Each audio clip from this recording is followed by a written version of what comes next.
Hello student, welcome to my channel Maths for Feel the Concept. Today we will discuss exercise 10.3. Now first question है आपका draw different pair of circles. हमें different pair of circles draw करने हैं and how many points does each pair have in common. हमें ये बताना है कि कितने common points हैं, what is the maximum number of common point और maximum number of common points कितने हैं. ठीक है, हमारे इसमें डिफरेंट केस बनेंगे. ठीक है, फर्स्ट केस आपका बनेगा अगर ये आपके पास सर्कल है. ठीक है, ये अगर सर्कल है आपके पास जिसमें कि नो पॉइंट्स है, एक भी पॉइंट्स नहीं है. ठीक है, in this figure no common point. And second figure क्या बन सकता है अगर आपका ये सर्कल हो गया एंड ये सर्कल हो गया. ठीक है, ये पॉइंट हो गया आपके पास, तो जो ये पॉइंट होगा कितने कॉमन पॉइंट हो इसमें, वन कॉमन पॉइंट.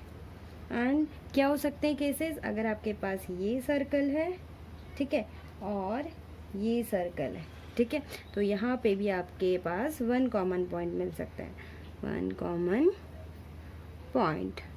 और क्या बन सकता है, और एक और बनेगा आपका फिगर अगर आपके पास ये सर्कल है, ठीक है, और ये दूसरा सर्कल है. ठीक है, 2 पॉइंट्स मिले कॉमन पॉइंट. ठीक है, तो 2 कॉमन पॉइंट. ठीक है, एंड हमारे यहाँ पे maximum number of common point कितने होंगे, ओनली 2. ठीक है, hair 2 is the maximum number of common point.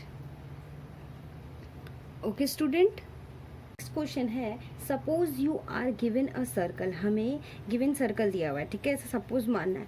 Give a construction to find its centre, और हमें इसकी जो सेंटर है वो कंस्ट्रक्ट करना है. ठीक है, तो हम क्या करेंगे, सबसे पहले हम एक सर्कल ले लिया तो उसको नोट डाउन कर लेते हैं.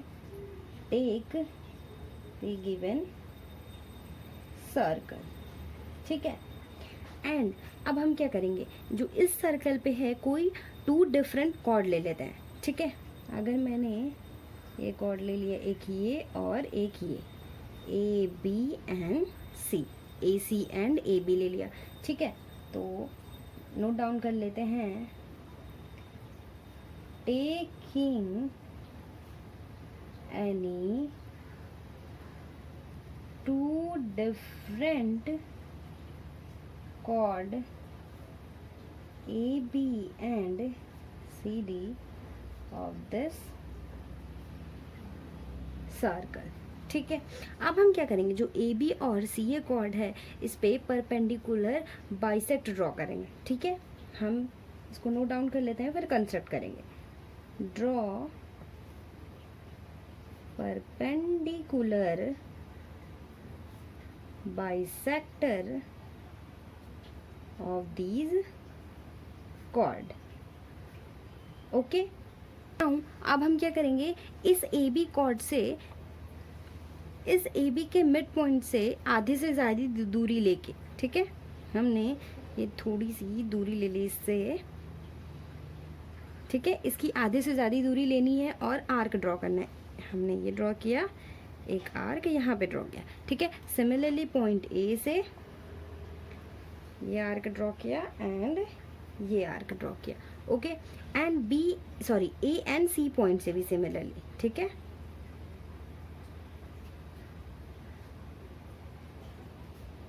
ये हो गया एंड ये. ठीक है, नाउ अब हम क्या करेंगे, जो ये हमने ड्रॉ किया है, ठीक है, तो हम इनको ज्वाइन कर लेते हैं.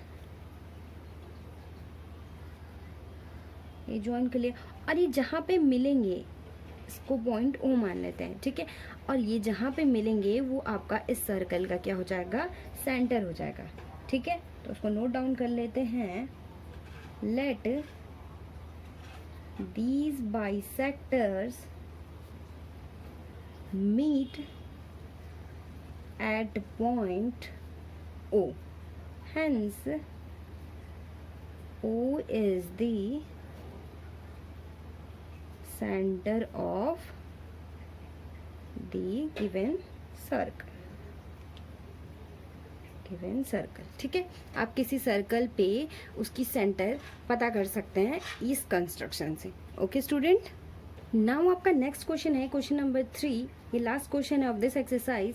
If two circle intersect at 2 points, मैंने 2 सर्कल ड्रॉ किया है और इंटरसेक्ट कर रहे हैं 2 पॉइंट्स पे. देन प्रूव दैट, हमें प्रूव करना है there centres lies on the perpendicular bisector of the common chord. इस सर्कल और इस सर्कल का कॉमन कॉर्ड क्या बनेगा? अगर इस सर्कल का ये कॉर्ड और इस सर्कल का ये कॉर्ड, तो ये आपका कॉमन कॉर्ड हो गया. Then prove that centres lies on the perpendicular bisector. ठीक है, जो इसका सेंटर हमने O ले लिया और इसका सेंटर O डैश ले लिया. ठीक है, और ये A B कॉमन कॉर्ड हो गया आपका. ठीक है, तो हमें शो करना है इस सेंटर से ये परपेंडिकुलर होगा और ये बाइसेक्ट करेगा. इट मीन्स अगर हमने ये पॉइंट M ले लिया तो AM is equal to MB. ठीक है, और अगर हम O से A को ज्वाइन किया, O से B, O से O डैश से A और O डैश से B. ठीक है, तो हमें शो करना है कि जो AMO होगा और AMO डैश होगा वो 90 डिग्री होगा. ठीक है, and AM is equal to MB show करना है. ठीक है, जो हमें गिवन दिया हम नोट डाउन कर लेते हैं. गिवन दिया है 2 circle with centre O and O dash. ठीक है, intersect at 2 point A and B.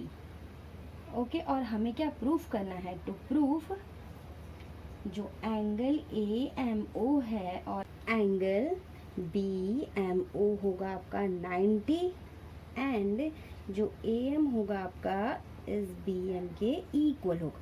ठीक है, नाउ प्रूफ करते हैं. आप प्रूफ सबसे पहले हम क्या करेंगे? AOO डैश और BOO डैश, इन दोनों ट्रायंगल को कॉन्ग्रुएंट प्रूफ करेंगे. ठीक है, triangle AOO dash and triangle BOO dash. ठीक है, इन दोनों ट्रायंगल में OA is equal to OB हो जाएगा क्योंकि सेम सर्कल के रेडियस है. ठीक है, OA is equal to OB and O dash A O dash B इक्वल हो जाएंगे. O dash A is equal to O dash B इक्वल हो जाएंगे. ठीक है, same circle, radius of a same circle. ठीक है, ये रीजन हो गया इसका कि ये इक्वल क्यों है. एंड जो OO डैश है वो आपका कॉमन साइड हो जाएगा. OO dash is equal to OO dash, ये हो जाएगा कॉमन साइड. यहाँ पे आपको 3 साइड्स इक्वल मिल गए. ठीक है, तो ये दोनों ट्रायंगल क्या हो जाएंगे? कॉन्ग्रुएंट हो जाएंगे बाई SSS रूल से. तो then triangle AOO dash and triangle BOO dash क्या हो जाएंगे? कॉन्ग्रुएंट हो जाएंगे. तो हम इसको ऐसा लिख सकते हैं, triangle AO dash congruent to triangle BOO dash. ठीक है, अब ये दोनों जब ट्रायंगल कॉन्ग्रुएंट हो गए तो हम यहाँ से बाई CPCT रूल से ये जो एंगल होगा इस एंगल के इक्वल लिख सकते हैं. ठीक है, angle AOM is equal to angle BOM by CPCT rule से. ठीक है, और ये कॉन्ग्रुएंट किससे हुआ? SSS रूल से. ठीक है, ये आपका क्या हो गया? इक्वल हो गया ये एंगल. अब हम क्या करेंगे? एंगल AOM है और BMO है, इन दोनों ट्रायंगल को कॉन्ग्रुएंट करेंगे. Now triangle AOM and triangle BOM. ठीक है, OM आपका कॉमन साइड हो गया, OM आपका कॉमन साइड हो गया. ठीक है, OM is equal to OM and OA OB equal हो जाएंगे. OA is equal to OB, radius of a circle. ठीक है, एंड जो ये अभी हमने एंगल प्रूफ किया है इक्वल, तो angle AOM is equal to angle BOM. यहाँ पे आपका एक एंगल और 2 साइड्स मिल गई, तो SAS रूल से ये दोनों आपका ट्रायंगल कॉन्ग्रुएंट हो जाएगा। तो triangle AOM congruent to triangle BOM हो जाएगा बाई SAS रूल से। ठीक है, अब ये दोनों ट्रायंगल कॉन्ग्रुएंट हो गए तो हम कह सकते हैं AM is equal to BM। एक तो प्रूफ हो गया आपका, तो AM is equal to BM by CPCT rule से। ठीक है, अब हमें शो करना है कि जो ये एंगल है AMO और BMO, ठीक है, ये हमें 90 एंगल शो करना है। तो इससे पहले हमें ये जो एंगल है और ये एंगल इक्वल कर सकते हैं बाई CPCT रूल से, and angle AMO is equal to angle BMO equal हो जाएंगे बाई CPCT रूल से। ठीक है, अब AB लाइन है और M वर्टेक्स है तो ये लीनियरली पेयर बना रहा है। ठीक है, तो इस पे जो बनने वाला एंगल होगा इन दोनों का सम 180 होगा। ठीक है, तो AB line and M vertex, तो then angle AMO plus angle BMO is equal to 180। अभी हमने यहाँ CPCT रूल से AMO और BMO को इक्वल प्रूफ किया है, तो हम क्या कह सकते हैं AMO प्लस BMO की जगह AMO रख दे तो 2 एंगल AMO हो जाएगा और 180। ठीक है, तो एंगल AMO की वैल्यू क्या हो जाएगी 90 हो जाएगी। ठीक है, इससे सो क्या हो गया आपका जो एंगल AMO है is equal to angle BMO, ये 90 एंगल प्रूफ हो गया। ठीक है, और हमें यही दोनों पार्ट प्रूफ करना था कि AM is equal to BM और इन दोनों का बनने वाला एंगल 90 होगा। ओके स्टूडेंट, आई होप आपको ये एक्सरसाइज समझ में आई होगी, और अगर आपको कोई भी डाउट है तो आप कमेंट सेक्शन में कमेंट करिएगा। Okay, and thank you so much.